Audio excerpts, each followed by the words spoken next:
Right. Sometimes you just fall into certain things without even knowing what it was that put you in that place. Yeah. And it's like I said, you grew up in the wrong area, around the wrong friends, around the wrong peers, and you just have to kind of just take it as it goes. You look back on it and you realise obviously you was doing wrong at the time, but when you're doing wrong, you don't realise you're doing wrong.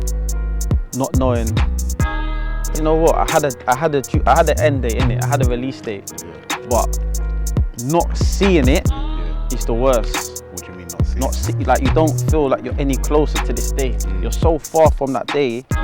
It's like it just feels like it's never ending. You know what I'm saying? Yes. So David, first of all, respect for coming on the No show. problem. TPRP, appreciate you being here, man. I'll start off by asking all of my guests. You've brought me to this location.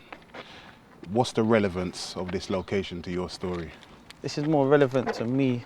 Well, this is where I grew up. This is my hometown. Yeah. I feel like this plays a big part in my story because obviously this is where I started before even me going inside. Yeah.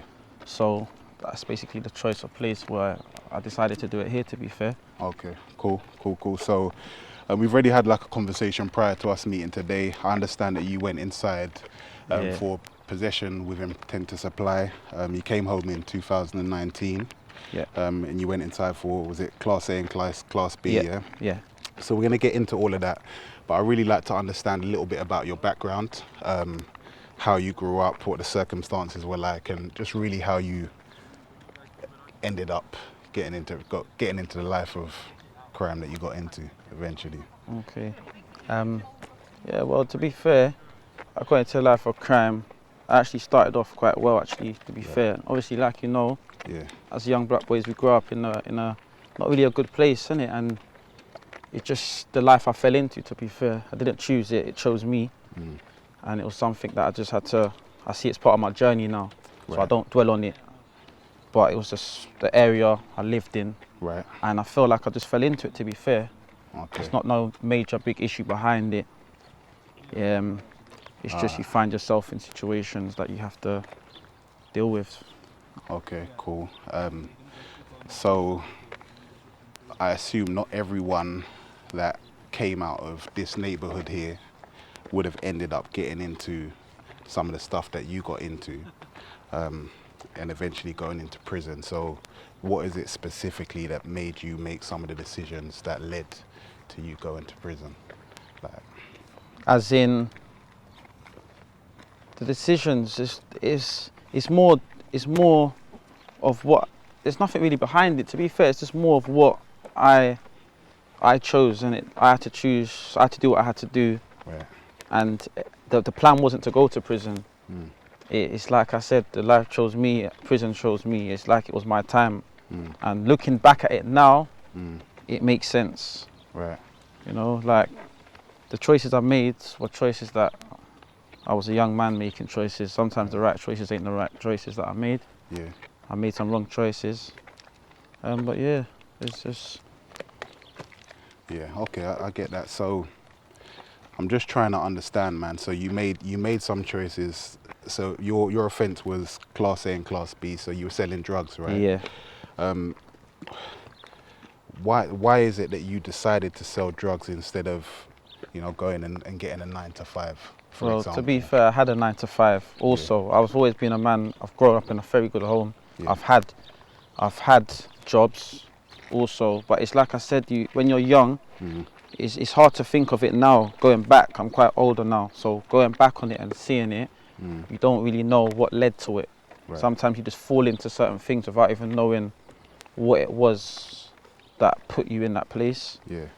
And it's like I said, you grew up in the wrong area, around the wrong friends, around the wrong peers, and you just have to kind of just take it as it goes.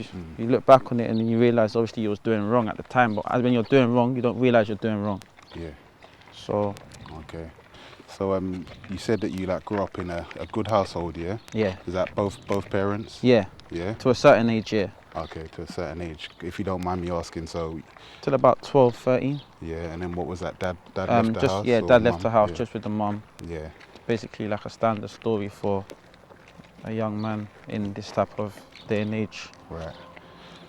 Okay, cool. So quite like a common leads to some of like young children going astray, especially men, is when the father is not present in the household, because obviously we learn a lot from our fathers. They, they guide us, etc., etc. So do you think that that had any part to play of the road that you ended up going down? Nah, I don't think that played a part in it, to be fair. A lot of people may say they have in their household or their life, not for me. Yeah. For me, my dad grew up with me till I was about 12, 13 years old, but that doesn't play a part into it, It's because some mums out there are good, they're fathers too, so I don't know. I don't think that played a part in it, to be fair. It was my own decisions, Yeah. Yeah, well, I really like the way that you sort of take ownership, because there are some young people that will blame. Yeah, make blame and they say excuses and I didn't have this and I didn't have that. Would you say that so like one of the main reasons people get into drug dealing or a life of crime that leads to ill-gotten gains is because of the financial situation? Would you say that it was finances as a household or individually that led you into getting into selling drugs?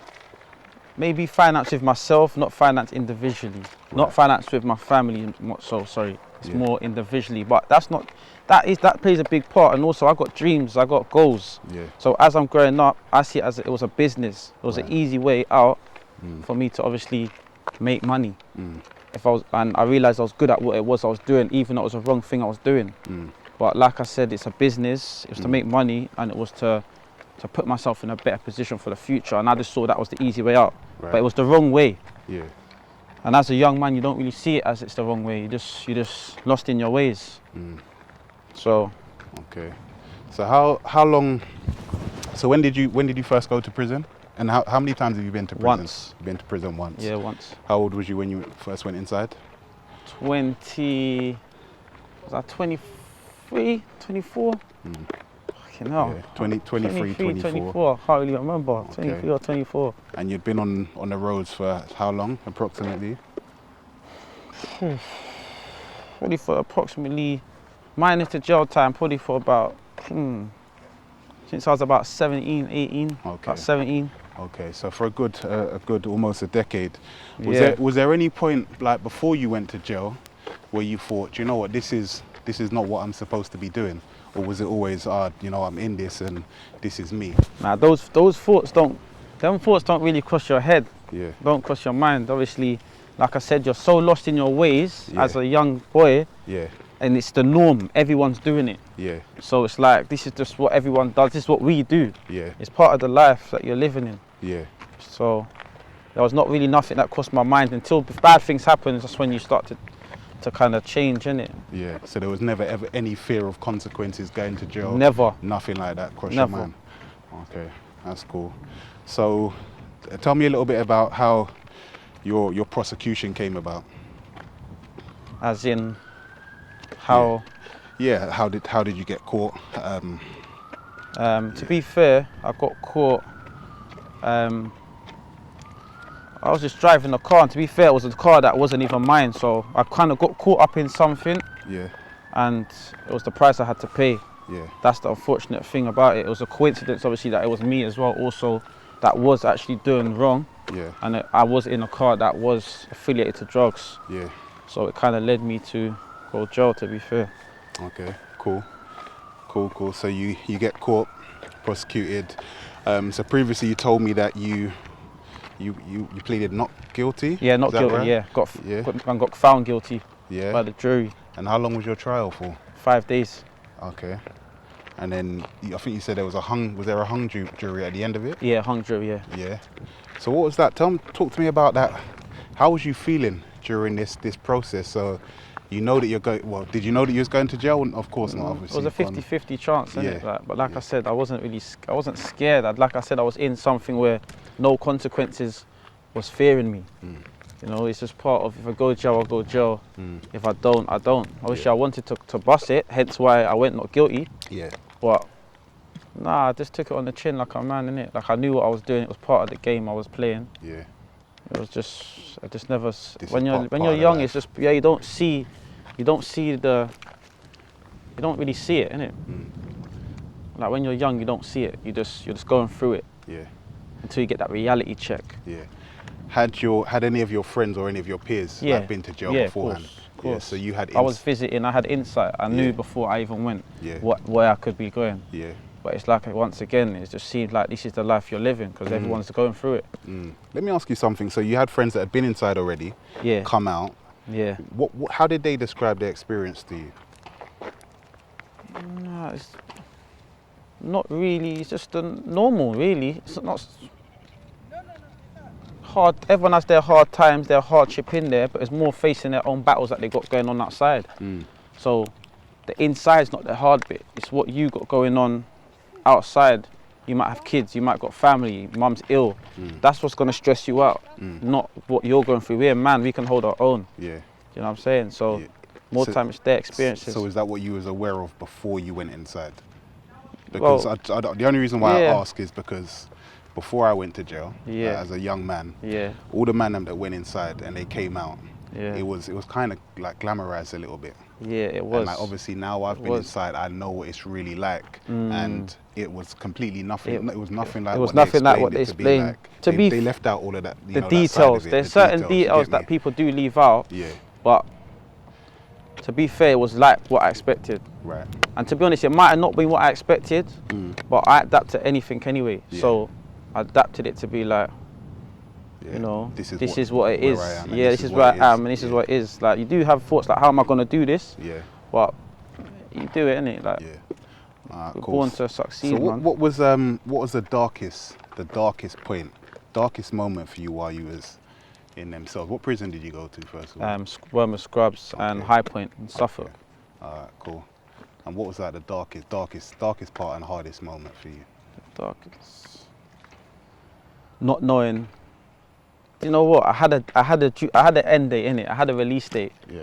But not seeing it is the worst. What do you mean not seeing it? Like you don't feel like you're any closer to this day. You're so far from that day. It's like it just feels like it's never ending. You know what I'm saying? So maybe that was the only thing, to be fair. You know what I mean? Not knowing, just the fear of the unknown. Yeah. You know, you don't know what's ahead of you. No one knows the future, even out on the roads. Yeah. So no one knows what holds us next week. But in there, it's even worse. So, and then you could hear things are going on outside. Yeah. With your family. Anything could happen. So it's like, bro, I hope I come up before, say, this person dies, or I come up before, I might even, you know, like that. So it's just fearing that unknown of not being able to do certain things again, if it that might happen. You know. While you're inside, would you say that your mindset changed in any way? Yeah, it did. Yeah. It changed. Yeah. Yeah. It did for the better or for the worse? Nah, for the better. For the better. It changed for the better still. Yeah. Yeah. Yeah. It changed for the better, man. Okay. Yeah, would you like to elaborate on that? I grew as a person. I just grew as a person, and I learnt to value what I wasn't valuing outside. And that's like, for example, family. A lot of us have family, but we're not connected as we was when we was young. Yeah. We grow off and go out and do our own thing. Yeah. And not remember our family like that. So things that you was taking for granted, I stopped taking for granted. But yeah, my mindset changed, man. It made me grow up. I grew up inside, to be fair. Yeah. More, yeah. I grew up. So. Yeah. So you just mentioned family, and like, essentially you was your mum was a single parent. How did it affect her? How did she feel about you going inside? It affects it. Yeah, of course. It was not happy. It wasn't a great thing for her to see her son go to prison, but it's just, once you're in it, there's no point in her affecting her life, innit? Like, it's, you know, you don't want it to affect their life. You don't want it to. You don't want it to, you can't prevent it. But if she's got the same mindset as me, and how if she sees things, like for example, everyone knows our parents get old, things happen, and there's gonna be that time where we will have to live without them. Yeah. So they wouldn't want me to live a certain way just because they're not around. So it's the same thing. Don't put your life on hold, or don't jeopardize. Don't feel a certain way just because I'm away. I wouldn't want that. And she knows I wouldn't want that, so you get on with it. Yeah, I hear that, but do you think though, for do you think that every parent has that is able to tap into that mindset, especially if, especially if you're an only child, you're all that she's got? That's if you're only child. Yeah. Yeah, maybe. To be fair, it depends, man. It's like the relationship you might have with your mum as well. It depends on the relationship you have with your mum as well, do you know? Some people don't have that close bond anyway, so yeah, it's not really a thing. You didn't care when you was on the roads. Yeah. Okay. Interesting, man. So, what have your challenges been like since you've come home from prison? You came home in, was it 2019? Yeah. Talk to me. So when you left prison, had you made a transition already? Yeah, it was all in my mind before it was actually put into action. So, like I said, I didn't need 2.5 years for me to really see the light. Yeah. To be fair, someone like me, within maybe 6 months to a year, I was ready to go. Yeah. Like my time was up, but unfortunately your time's not up. It's not served. Yeah, it's not. It's not served. Yeah. But I was ready to go after a year. I thought, I've learned. This is what I want to do when I get out. Yeah. And I grew within that year, so I was ready to go still. Yeah. So. Yeah, it's mad that because I was on bail for about 17 months before I went inside. Yeah. And I'd already actually changed my life completely. Yeah. I was on bail for 15 months. Yeah. Unfortunately, I was trying to change my life, but it was too late. Yeah. I made certain changes, as in applied for certain courses that, like I went into plumbing. Yeah. There's certain things I've done, but it was too late. It's like, so it's you've got to do this punishment now. Yeah, you've got to do this. Yeah. No matter what. So I did kind of change. My mentality did change before I went in while I was on bail. Yeah. But I wouldn't have signed up to that. Yeah. Do you get it? So it was just too late. So I kind of had that little bit of a head start, to be fair. So it sounds like the prosecution, or just the thought of going to jail was enough. Yeah. Change. Yeah. The thought of me going to jail, and especially for the time I was getting told. Yeah. Was enough for me to say, you know what, you might have to start changing, and it might even help you get out of this. Yeah. Yeah. It might help you get out of this sentence right now. They might say, you know what, he's doing plumbing now.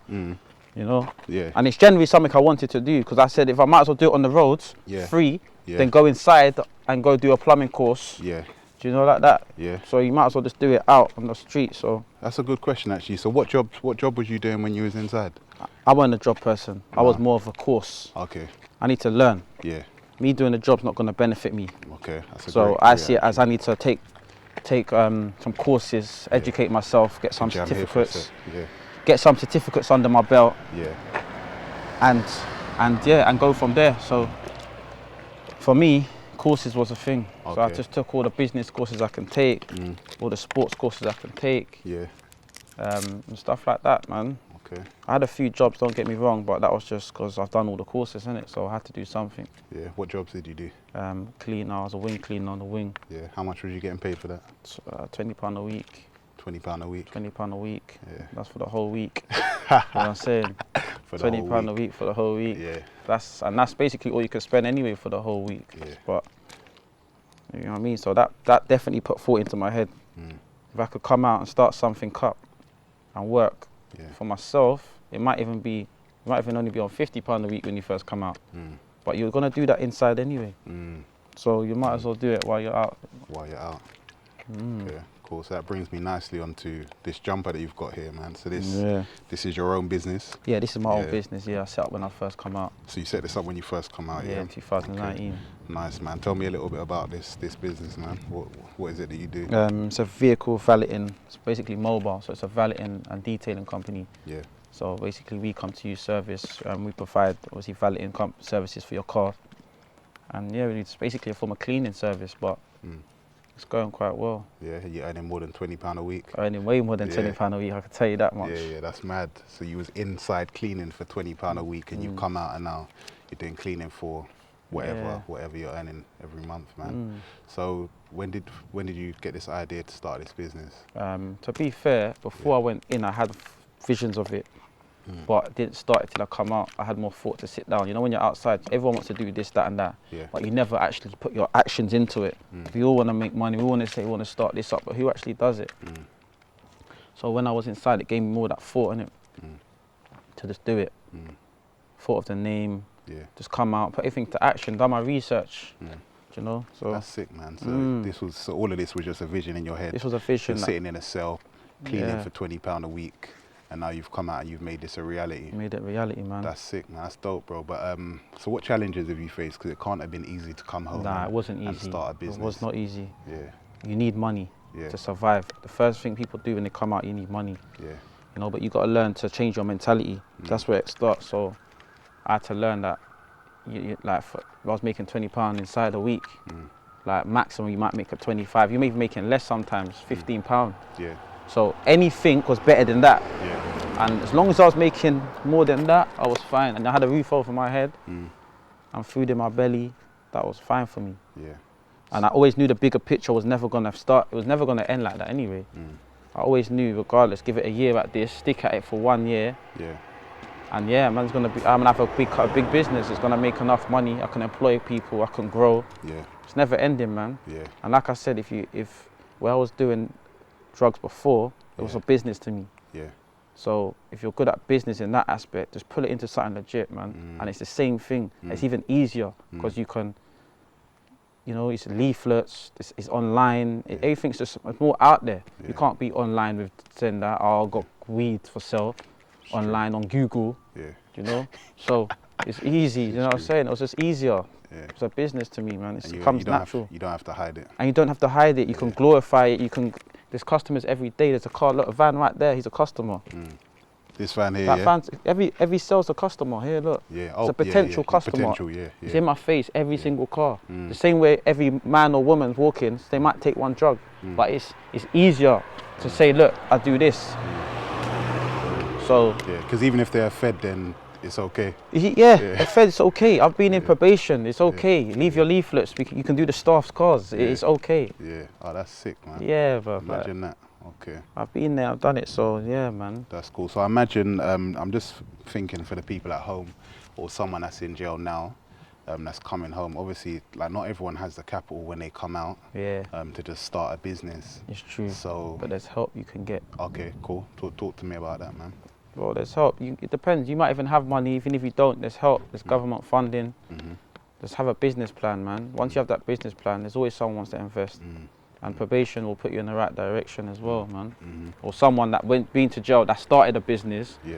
For example, me will know where to go, so they can show you where to go. So it's about being willing to learn, innit? Willing to learn, willing to get help. Some people just don't want help. They want to do everything themselves. Everyone wants to be a boss. It don't work like that. You know, sometimes you need to ask. If you don't ask, you don't get. And I had to ask. Yeah. You know, how do I do this? How do I do that? Yeah. I've been told by people, it weren't all for me, innit? It weren't all me. So you put your ego to one side, drop the pride. That's it, and just ask, how do I set up this?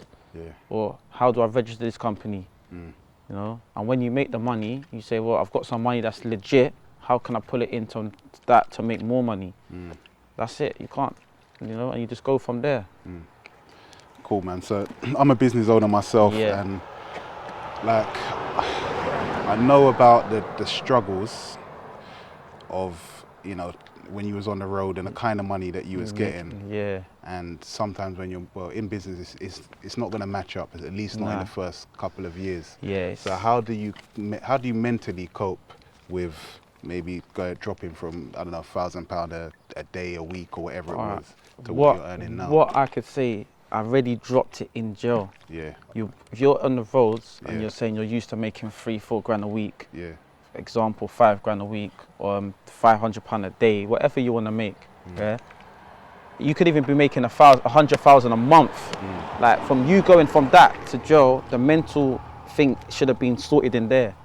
You know, you're coming out, and no matter what, that's overlapped that now. So now you've gone to jail, you're making £20 a week, £30 maybe max. God knows what job you're going to be doing.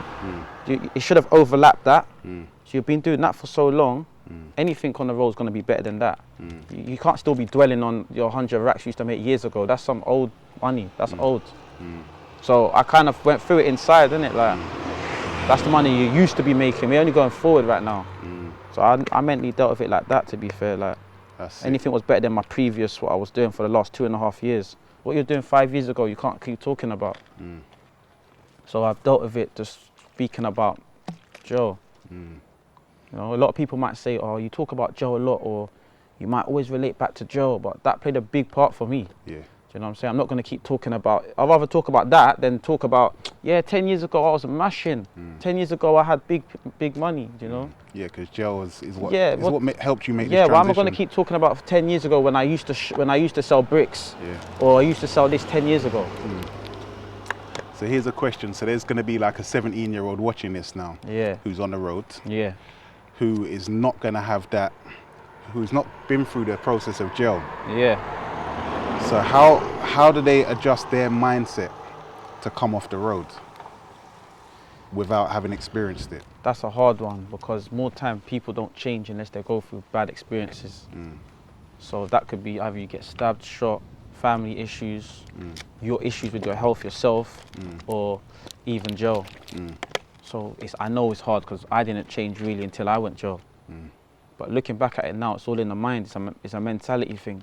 So you've got to change that mentality somehow. And I don't know where the change of mentality comes from, but that mentality has to change. If it's talking to people like me, someone else that's changed their mentality, it's in books, it's loads of places, man. YouTube, it's all over. Yeah, it's all over the place. It's where you choose to get your mentality changed. Like, it's all in it's a mental thing, man. Because I stopped smoking weed way before I even went jail. And even that was a thing for me. You know what I'm saying? Everyone around me smokes weed.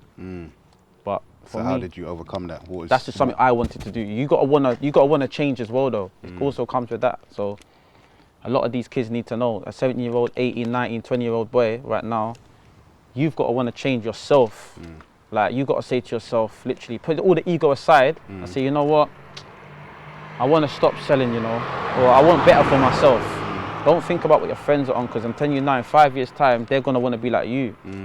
They laugh now, but they copy later, man. Trust me.